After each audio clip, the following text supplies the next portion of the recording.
Red and Lulu by Matt Tavares.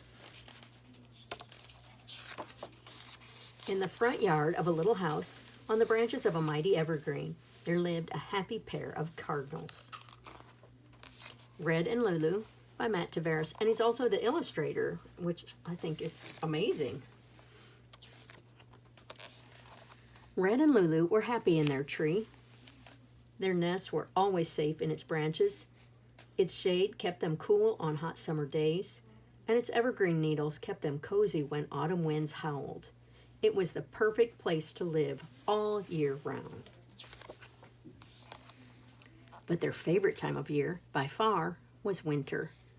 The family would decorate the tree with lights, and sometimes people would gather near and sing, "Oh, Christmas tree, the leaves are so unchanging."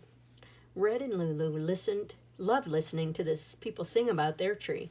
Sometimes they even sang along.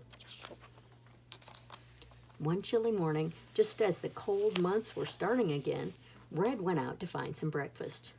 Lulu stayed behind, tucked in the branches of their tree. Look what happened while he was gone. That must be Lulu. It's getting hauled away.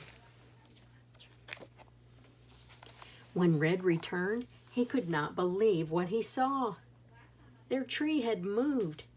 It was on its side, strapped to the back of a big truck. Red could hear the sweet sound of Lulu's song coming from inside the tree, and then the truck drove away. Red chirped frantically, telling Lulu to stay right where she was, telling her that he would be right there. Wow, that must be the Brooklyn Bridge. Red flew as hard as he could for as long as he could, but the truck was just too fast. Before long, Red lost sight of the tree. But still, he kept flying, trying to catch up, and soon he found himself in a strange place, unlike any place he had ever seen. For days, Red searched everywhere. He was tired and hungry, and he wondered if he would ever see Lulu again. Ooh, anybody know what that is? The Empire State Building. The snow reminded him of Lulu. He missed her so much, he could almost hear the song they loved. Oh, Christmas tree, the leaves are so unchanging. Wait, he could hear the song they loved. Red flew toward the sound. The voices were growing louder and louder. Then he turned the corner. Red chirped with glee and soared over the singing crowd. He flew right to their favorite branch. Lulu! Red and Lulu were happy in their tree and watched with pride as hundreds of thousands of people marveled at its beauty.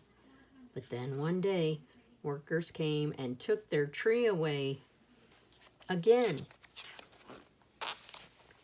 This time, Red and Lulu stayed. They found a new place to make a home, in the park surrounded by trees and grass and lots of friends. Now, every year when the air turns cold, Red and Lulu take a special trip. And when the crowd comes to sing, they sit together, snuggle close on a snowy branch, and listen. Oh, Christmas tree, the leaves are so unchanging. And sometimes they even sing along. Now, in the back of this book tells about the Rockefeller Center Christmas tree. Before there were even any buildings in New York City's Rockefeller Center, there was a tree. On Christmas Eve in 1931, construction workers decorated a 20-foot evergreen with whatever they could find. Strings of cranberries, paper garlands, tin cans, even foil gum wrappers. Little did they know that they were starting a tradition that would last for 8 decades and beyond. Now, every year, the head gardener at Rockefeller Center searches far and wide for the perfect Christmas tree. The chosen tree is almost always a Norway spruce, a type of tree that is not native to the United States. So it's usually found not in the forest, but in someone's yard where it was planted decades ago.